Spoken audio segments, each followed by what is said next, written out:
Kembali lagi bersama channel saya Miji Teknik. Dalam video saya kali ini saya akan mempraktekkan cara flushing dengan menggunakan cairan metil ozon. Jadi sebelumnya kulkas ini tidak dingin, rusak. Ini kulkas satu pintu. Jadi saya akan mempraktekkan cara flushing. Sebenarnya flushing pada kulkas yang ingin diperbaiki atau diisi freon itu sebenarnya wajib. Setiap memperbaiki kulkas wajib kita flushing. Jadi di sini cara flushing di sini saya menggunakan metil ini hanya flushing pada pipa kapiler saja. Jadi banyak cara untuk flushing. Kalau untuk flushing pada pipa evap atau pipa kondensor itu tidak bisa menggunakan cairan metil. Dia biasa digunakan dengan cairan refrigen yang memiliki tekanan lebih tinggi dari refrigen untuk kulkas. Bisa digunakan refrigen untuk AC R410. Jadi di sini saya melakukan flushing pada kapiler. Nah, pada kulkas satu pintu ini dia statusnya tidak dingin. Nah, di sini perbaikannya dengan cara mengganti kondensor, karena di sini bisa dilihat kondensor bawaan sudah berkarat. Ini juga sudah berkarat. Jadi sebelumnya ini pada posisi tertutup, ini sebelumnya harus ditutup ini karena sudah terlanjur saya buka, dan pipa hembus ini pun harusnya tertutup. Jadi yang dibuka itu hanya pipa hisap. Ini buka dulu, filternya biarkan dulu bawaan yang lama, dan kapilernya pun jangan dipotong. Nah, pada saat posisi seperti ini kita hidupin kulkasnya. Jadi ini ditutup ya, karena ini sudah terlanjur dibuka. Ini seharusnya tutup dulu. Ini juga tutup dulu, jangan dipotong pipa kondensornya. Nah, ini kita hidupin. Kondisi pada saat hidup kita cek kompresnya. Di sini kita cek tekanannya. Apabila dia ada mengeluarkan oli atau minyak kotoran, maka bisa dilakukan flushing pipa evapnya juga dengan boleh menggunakan gas LPG atau menggunakan refrigen yang bertekanan lebih tinggi dari refrigen untuk kulkas. Jadi di sini sebelumnya saya sudah mengecek tekanan pipa evapnya, dan di sini bersih, tidak ada oli. Jadi saya hanya melakukan flushing pada kapiler. Jadi setelah dibuka ini disambungkan lagi, dilaskan lagi. Jadi ini kita las dulu. Jadi setelah ini kita sambung pipa evapnya, setelah kita sambung kembali. Nah, selanjutnya di sini bagaimana cara membersihkan pakai cairan metil ini. Ini filternya, kapilernya kita potong.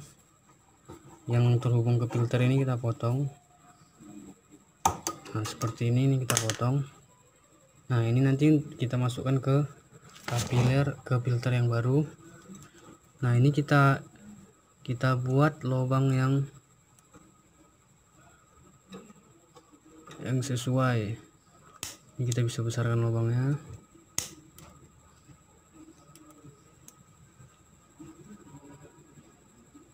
Ini untuk pemotongan kapiler ini kita harus menggunakan alat tang khusus, dia tang kapiler. Ini dia harus berbentuk lancip dan lubangnya harus besar. Nah, kira-kira seperti ini. Kalau dia sudah kira-kira sudah terlihat,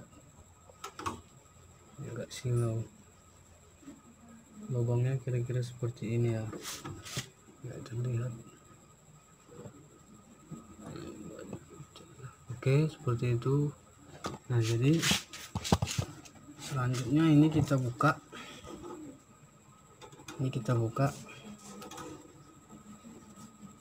cairan metilnya, kita buka. Ini kita bersihkan ini ya. Nah, kita bisa gunakan dia dua takaran tutup metil ini, tutup thousand ini, 2 atau 1,5. jadi dia tidak boleh lebih dari 2. Biasanya saya menggunakan seperti itu. Nah, apabila sudah penuh satu tutup botol ini,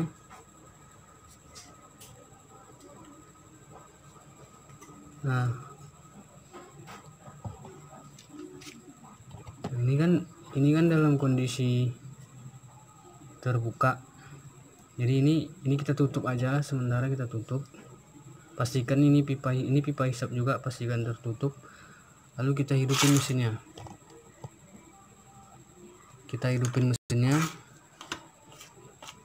Nah, pada saat dia kondisi hidup, maka ini kita seperti ini, kita flushingnya, kita masukkanlah.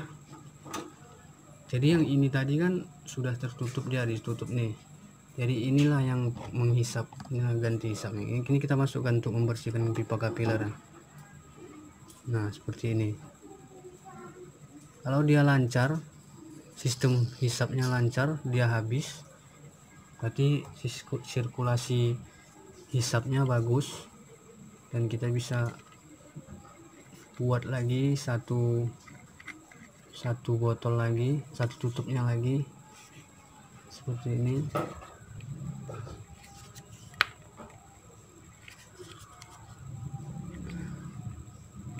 Nah, kira-kira seperti ini kita hisapkan lagi. Jadi otomatis kotoran-kotoran yang ada di sisa-sisa obat yang ada di kapiler ini, dia otomatis bisa bersih. Kemungkinan ini 80% bisa berhasil. Kalau tidak ada kebocoran pada pipa yang lain, 80% bisa berhasil dengan menggunakan flushing seperti ini. Jadi ini flushing, caranya hanya memflushing pipa kapiler, bukan memflushing pipa EPAP. Kalau untuk memflushing pipa EPAP, dia menggunakan cairan refrigen yang bertekanan tinggi seperti R410 atau R12 dan lain-lain yang bertekanan tinggi. Jadi di sini kita tutup untuk sementara, itu tutup dulu, biarkan sampai kurang lebih 60 detik. Jadi untuk memasukkan metilnya ini, dia tidak boleh terlalu banyak, cukup dua takaran tutup thousand ini aja. Kita tutup. Ini kita pastikan dia masih ada dia hisapnya. Oke, ini kita buka. Nah, ini pipa kondensernya. Oke, jadi begitulah seterusnya. Begitulah cara untuk membersihkan pipa kapiler, cara flushingnya. Karena di sini saya tidak meng-flushing pipanya, karena saya langsung mengganti pipa kondensor ini. Selanjutnya saya akan mengisi freon. Nah, untuk penyambungan pipanya ini sudah ada di video saya sebelumnya, bagaimana cara menyambungnya. Ini kondensor, nah, mengganti filter dan seterusnya. Oke, sampai sini dulu video saya, cara flushing pipa kapiler, membersihkan kotoran sebelum melakukan pengisian refrigen. Sampai jumpa di video selanjutnya. Jangan lupa like dan subscribe pada channel saya. Terima kasih.